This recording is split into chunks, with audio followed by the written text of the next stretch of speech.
Hi friends, கர்ப்பப்பை அகற்றும் அறுவை சிகிச்சை ஹிஸ்டரெக்டமி அப்படின்னு சொல்லுவோம். இது லாப்ரோஸ்கோபி மூலமாக ஈஸியாக நம்ம பண்ணுற ஒரு அறுவை சிகிச்சை. பட் இந்த ஹிஸ்டெக்டமி பண்ணுறது உண்மையிலே சேஃபாக?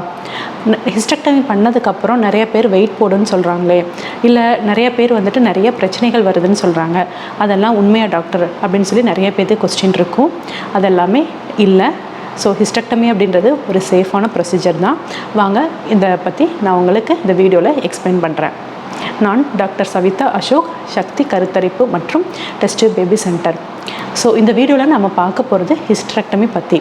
ஸோ கர்ப்பப்பை அகற்றும் அறுவை சிகிச்சை பற்றி பார்க்க போகிறோம். கர்ப்பப்பையோட யூஸ் என்ன அப்படின்னு கேட்டிங்கன்னா, ஸோ குழந்தைய தாங்கி பிடிக்கிறதுக்கு 10 மந்த்ஸுக்கு ஹெல்ப் பண்ணுறது இந்த கர்ப்பப்பை தான். இந்த கர்ப்பப்பையை சுற்றி நம்மளுக்கு 2 முட்டைப்பை இருக்கும் அண்ட் 2 கருக்குழாய் இருக்கும். ஸோ இந்த கர்ப்பப்பையோட மெயின் ஃபங்க்ஷன் ப்ரெக்னன்சி தான். ஒன்ஸ் ப்ரெக்னென்ட் ஆகி டெலிவரி ஆனதுக்கப்புறம் இந்த கர்ப்பப்பை சுருங்கி நார்மல் பொசிஷனுக்கு போயிடும். அண்டு நம்மளுக்கு பார்த்திங்கன்னா ஒரு 35 இயர்ஸ் வரைக்கும் மோஸ்ட்லி நிறைய பேத்துக்கு யூட்ரஸில் ப்ராப்ளம் இருக்காது. பட் 35லேருந்து 45 வயசுக்குள்ளே பார்த்திங்கன்னா கர்ப்பப்பையில் பிரச்சனைகள் நிறைய வர்றதுக்கான சான்சஸ் இருக்குது. ஒரு சிலருக்கு பார்த்திங்கன்னா மாதவிடாய் ரொம்ப ஜாஸ்தியாக போகும், இல்லை ஒரு சிலருக்கு கட்டியாக போகும், இல்லை பார்த்திங்கன்னா ஒரு சிலருக்கு கர்ப்பப்பையில் கட்டி இருக்கும், இல்லை ஒரு சிலருக்கு பார்த்திங்கன்னா கர்ப்பப்பை அடி இறங்கியிருக்கும், இல்லை கர்ப்பப்பையில் ஒரு சிலருக்கு 50 இயர்ஸ் மேலே பார்த்திங்கன்னா கேன்சர் அந்த மாதிரி ஏதாவது ஒன்று இருக்கும். ஸோ இந்த மாதிரி கண்டிஷன்ஸ்லாம் இருக்கும்போது தான் உங்களுக்கு கைனகாலஜிஸ்ட் உங்களோட கர்ப்பப்பையை எடுக்கணும் அப்படின்னு சொல்லிட்டு அட்வைஸ் பண்ணுவாங்க. ஸோ கர்ப்பப்பையை நம்ம எடுத்துட்டால் நம்மளுக்கு நிறைய பிரச்சனைகள் வருமோ, ஐயோ நம்ம உறுப்புகள்லேருந்து ஒன்று எடுத்து நம்ம வெளியில் போடும்போது ஏதாவது ப்ராப்ளம் ஆகிடுமோ அப்படின்னு சொல்லிட்டு நிறைய பேர் நிறைய விதமாக யோசிப்பீங்க. பயப்படவே வேண்டாம்.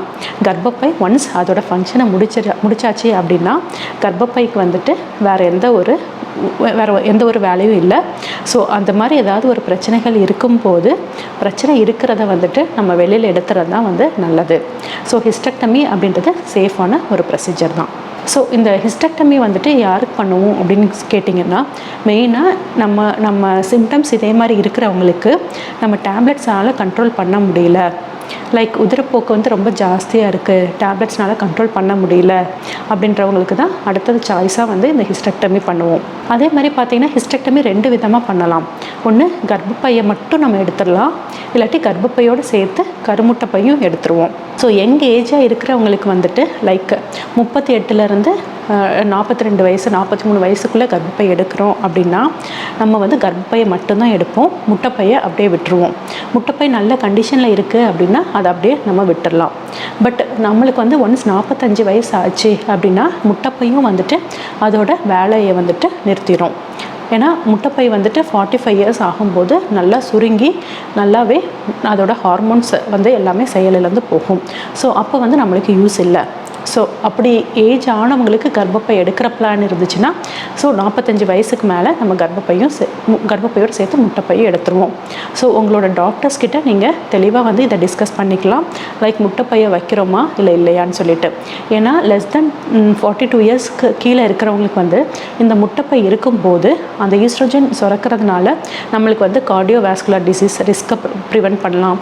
அதே மாதிரி போன் வீக் ஆகாமல் இன்னும் ப்ரிவென்ட் பண்ணிக்கலாம். அது மாதிரி மசில் வீக்னஸ் இதெல்லாம் வராது. ஸோ ஈஸ்ட்ரோஜன் அதில் சுரந்துட்டு இருக்கிறதுனால அதை நம்ம ப்ரொடெக்ட் பண்ணிக்கலாம். ஸோ கர்ப்பப்பையிலேயே 2 விதம் இருக்குது. ஸோ அதை நீங்கள் டாக்டர்கிட்ட டிஸ்கஸ் பண்ணி உங்களுக்கு எந்த மாதிரி பண்ண போகிறாங்க அப்படின்றத கேட்டுக்கோங்க. அடுத்து பார்த்திங்கன்னா கர்ப்பப்பை எடுக்கிறதுக்கான இண்டிகேஷன் என்னென்ன, யார் யாருக்கெல்லாம் கர்ப்பப்பை எடுப்போம் அப்படின்னு கேட்டிங்கன்னா, நான் சொன்ன மாதிரி அதிக உதிரப்போக்கு இருக்கிறவங்களுக்கு, அடுத்து கர்ப்பப்பையில் ஃபைப்ராய்டு கட்டி, நீங்கள் கேள்விப்பட்டிருப்பீங்க கர்ப்பப்பையில் நீர் கட்டி இருக்குது அப்படின்னு சொல்லிட்டு. ஸோ ஃபைப்ராய்டு கட்டிகள் 1 அல்லது 2 இல்லை நிறையா இருக்கிறவங்களுக்கு கர்ப்பப்பையோடு சேர்ந்து எடுத்துடணும். அடுத்து கர்ப்பப்பையோட வீக்கம், அடினோமயோசிஸ்ன்னு சொல்லுவோம். நார்மலாக இருக்கிற சைஸை விட கர்ப்பப்பை வீங்கிட்டு இருக்கிறத தான் நம்ம அடினோமயோசிஸ்ன்னு சொல்லுவோம். அப்படி இருக்கவங்களுக்கு பார்த்திங்கன்னா உதிரப்போக்கு ரொம்ப ஜாஸ்தியாக இருக்கும், ஒவ்வொரு மாதவிடாய் அப்பையும் வலி ரொம்ப ஜாஸ்தியாக இருக்கும். அப்படி இருக்கவங்களுக்கு நம்ம எடுத்துருவோம். அடுத்து வந்து பார்த்திங்கன்னா ப்ரொலாப்ஸ்ன்னு சொல்லுவோம். லைக் கர்ப்பப்பை வந்துட்டு கீழே இறங்கிருச்சு அப்படின்னா, அப்படியே விட்டுட்டோம் அப்படின்னா கர்ப்பப்பை வாயில் புண்ணு வந்து அது இன்ஃபெக்ஷன் ஆகிடும். ஸோ அந்த மாதிரி டைமில் நம்ம கர்ப்பப்பையை ரிமூவ் பண்ணிடுவோம். அடுத்து வந்து பார்த்திங்கன்னா, கொஞ்சம் ஏஜ் ஆனவங்களுக்கு லைக் 55 இல்லை 60 ஆனவங்களுக்கு வந்து பார்த்திங்கன்னா, ஒரு சிலருக்கு வந்து கர்ப்பப்பையில் வந்து கேன்சர் மாதிரி இருக்கும்.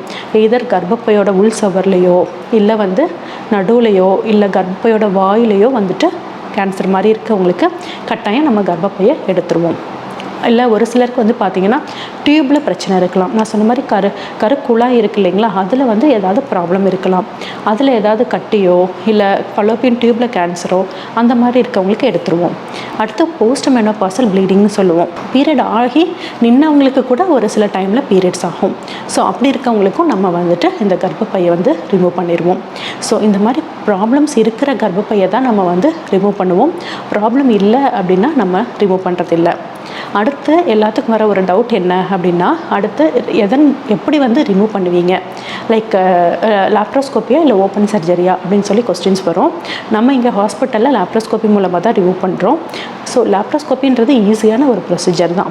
சின்னதாக மைன்யூட்டாக ஒரு சென்டிமீட்டர் அளவுக்கு மட்டும் வயிற்றில் சின்னதாக ஒரு ஹோல்ஸ் போட்டு அதன் வழியாக உள்ளே போய் நம்ம வந்து யூட்ரஸை வந்து ரிமூவ் பண்ணிடுவோம்.